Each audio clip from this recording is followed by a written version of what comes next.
Hello everybody, my name is Alex Shrednoslak and I'm a film critic at FilmBook. Today, I'll be reviewing episode 4 of the Starz original series, Confronting a Serial Killer. Confronting a Serial Killer was directed by Joe Berlinger and stars Jillian Lauren. I'm going to give you a quick recap in case you haven't seen any of my other reviews for this show. This show's about Sam Little, who's the most prolific serial killer in American history. He's killed upwards of 93 women, and author Jillian Lauren investigates all of his crimes and gets him to confess. So in episode 1, we get to know Jillian a little bit and a little bit about Sam as well. Episode 2 is kind of a continuation of that. We get to know some of the victims. In episode 3, we kind of get to know Sam a little bit more and what could have caused him to do some of this. So now let's get into episode 4. This episode is where we get into some more of the confessions. So we get kind of glimpses of the confessions throughout the first 3 episodes of the show, but now we're taking more of a deep dive into a lot of the details of it. One thing to note about a lot of these killings is that most of them are cold cases, which basically means that they're unsolved murders. My memory's slipping me a little bit, but I believe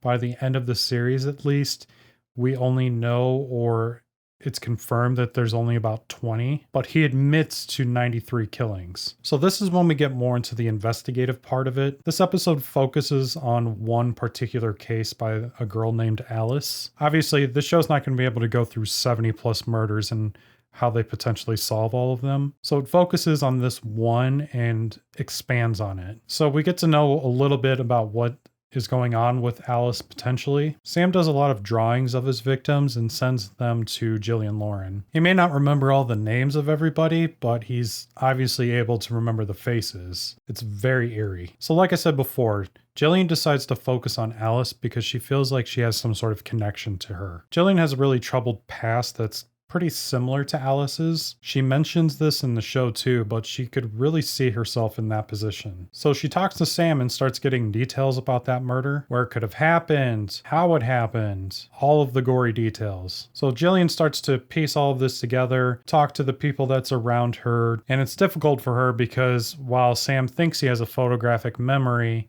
he really doesn't. So she takes all the information that she can and just pieces it together. And unfortunately, at least for this episode, we don't really get any conclusion with it. It looks like this is going to be continued within the next episode. Overall, still really engaging, still really interesting. We've only got 1 episode left, so I'm very curious to see where it leads to. And that brings us to the conclusion of my review of this episode of Confronting a Serial Killer. I'd like to thank you all for watching. You can see more of my reviews on the FilmBook website. That's film-book.com. Just search for Alex Shrednoslak. You can see other reviews and videos I've done on my YouTube channel, link in the description. If you enjoyed this review, be sure to hit the like button, subscribe to our channel, and hit the bell icon so that way you're notified as soon as new reviews are published. If you agreed or disagreed with my review, definitely leave me a comment down in the comment section below. Please also consider becoming a member on our Patreon, link also in the description. Your support helps us create more engaging content. Thank you all so much for watching, and I'll see you on the next one. Later.